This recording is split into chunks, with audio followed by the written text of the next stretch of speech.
Hello, I'm John Gardner and welcome to another Ford Live webcast coming direct to you from the Frankfurt Auto Show. We're sitting here on the Ford stand.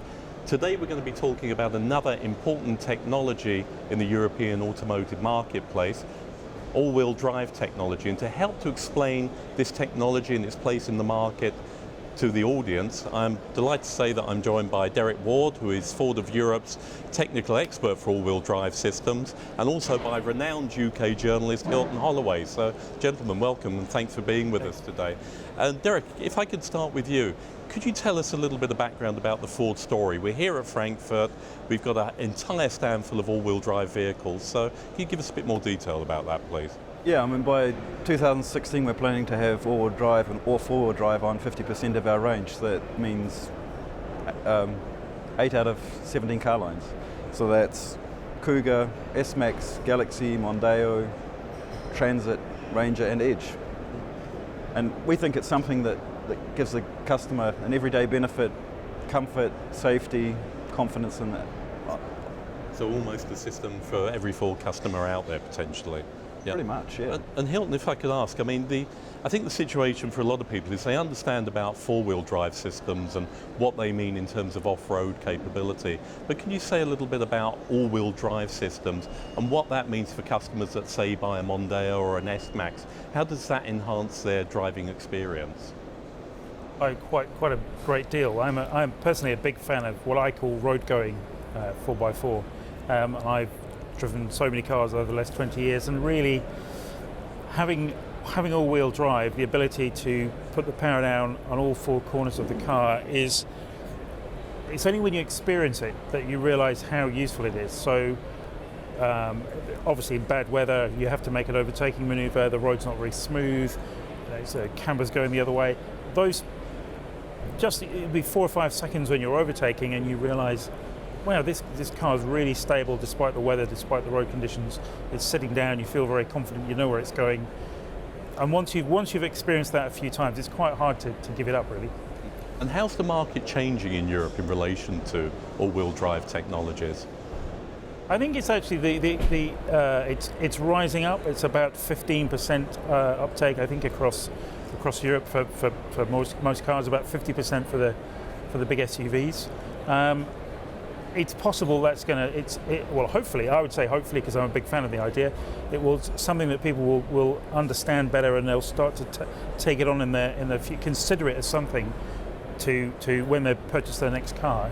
That it's not just about driving across a field, but it's being able to cover long distances in all weathers, feel safe, come out quite comfortable. And Derek, in terms of the systems that Ford offers, we've got quite a variety, haven't we, I believe? Yeah, we've got the intelligent all-wheel drive that's in Cougar and Edge, but also in Mondeo, Galaxy and S-Max.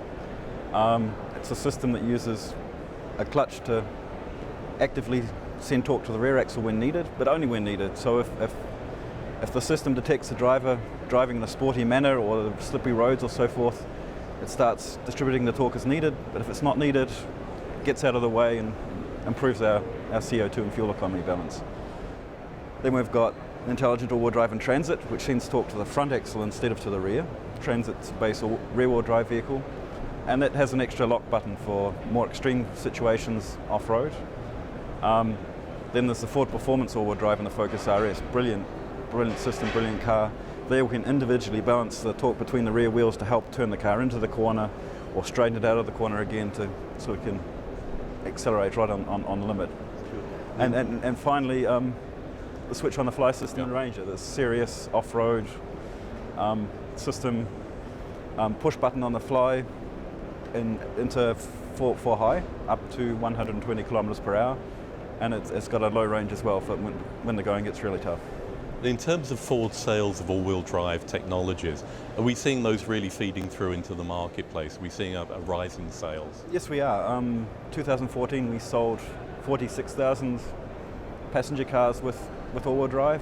In 2016 we're expecting to sell 70,000, and if we factor in the commercial vehicles as well, it's looking towards 100,000 all-wheel drive vehicles in Europe. So. And Hilton, just one final question on all-wheel drive. You say that about 15% of vehicles overall are now sort of coming with all-wheel drive technologies. Do you envisage a time when perhaps in the future this will almost be an entry-level kind of technology and that virtually everything will have all-wheel drive fitted to it? Well, that'd be a good. I would personally think that would be a good idea, because as you experience,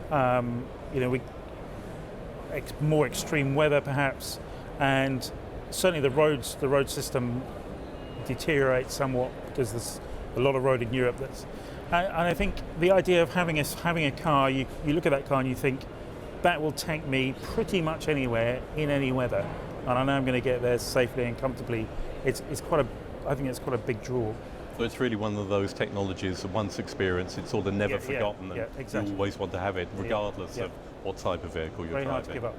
All right, great. All right, well, Hilton and Derek, thank you very much. That's all we have time for today. There will be further Ford Live webcasts coming from the Frankfurt Auto Show, so keep looking at this channel and hopefully we'll see you again tomorrow. So take care.